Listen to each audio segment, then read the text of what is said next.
So on reflecting on this performance, let's discuss 9 ideas. So the first idea is that she got the knockout that she hadn't had in years, and she knew exactly what it meant.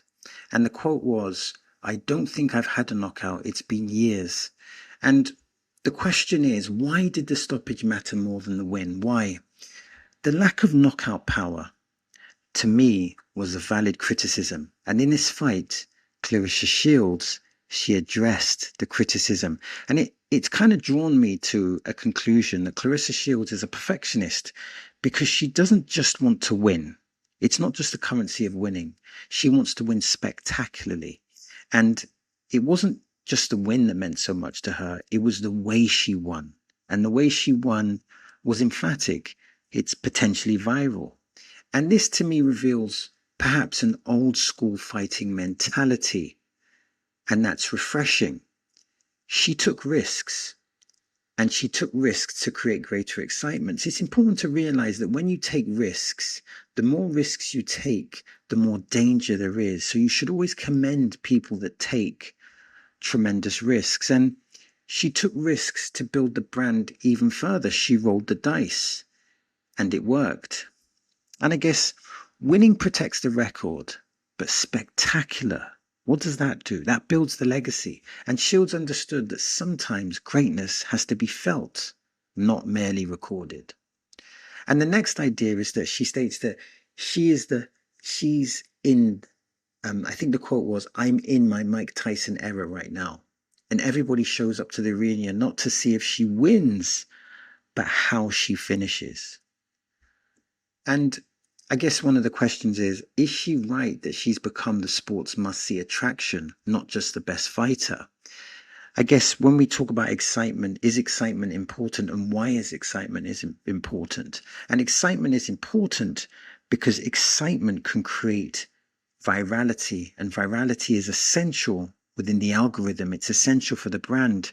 Claressa Shields from inside the ring showed a viciousness in this fight, a viciousness perhaps that we haven't seen before.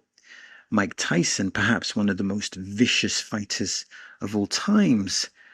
I wouldn't say that this was a Mike Tyson performance, but this was an impersonation of Claressa Shields being like Mike Tyson. There's a distinction there. She had a different psychology in this fight. And this type of psychology is going to build her brand even further. And let's remember, Claressa Shields is a big name in female boxing. Claressa Shields is an elite fighter, but she still has space to grow exponentially. And of course, as I've stated, there are some political barriers. It's important to remember that dominance creates respect, but destruction creates anticipation. And anticipation is what transforms a great fighter into an attraction. In other words, you can be a great fighter, but not a great brand. And the knockout, that was essential. So the next idea is that she's still the woman who beat 22-0 Justina Hammer when she had 9 wins and no losses. And she took Savannah Marshall's 0 in England and went undisputed in 3 weight classes. And I think the quote was, "No man or woman has the resume of Claressa Shields." Regardless if that statement is objectively true, let's deal with something that is true. Her resume is elite. I don't think there's any dispute there. Within the female boxing context, her resume is elite. But there is an issue. And what is that issue? Her issue is that her ladder is restricted due to political reasons. Let me explain. You have Jake Paul and you have Eddie Hearn, and they have a monopoly of 90% of female boxing real estate. And for Claressa Shields to continue to grow exponentially, that is a real problem that needs to be addressed.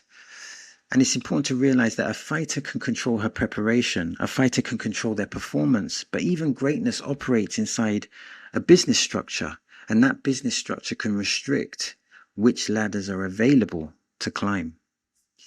And then the next idea is the blessing and a curse truth. She's so good, she'll never have a 50-50 rival.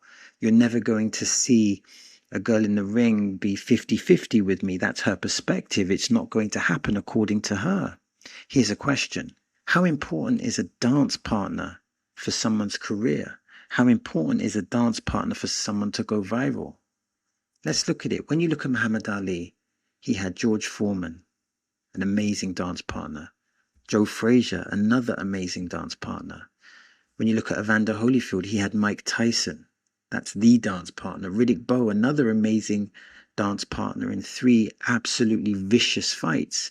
You look at Sugar Ray Leonard, he had Roberto Duran, another incredible dance partner, and Marvin Hagler, the great Marvelous Hagler. And then, of course, you had Thomas Hearns. And I guess what we can deduce here is that a lot of elite fighters have elite dance partners. And maybe the thing that's missing from Claressa Shields is that elite dance partner. And, you know, great fighters create history, but great rivalries give that history a human face. Sometimes your greatest opponent becomes an essential part of your own immortality. And then the final idea is that she came down to 160 and immediately felt smaller and still stopped Case Scott. She stated, I was punching with 160, which was never the weight class for me. The difference here was the psychology of Claressa. That was the difference. She did not come to box. She came to destroy.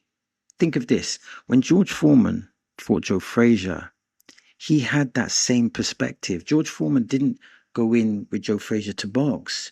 George Foreman came into the fight with Joe Frazier to have a savage fight. And that was a great fight. It was a vicious performance, and there were some vicious knockdowns in that fight.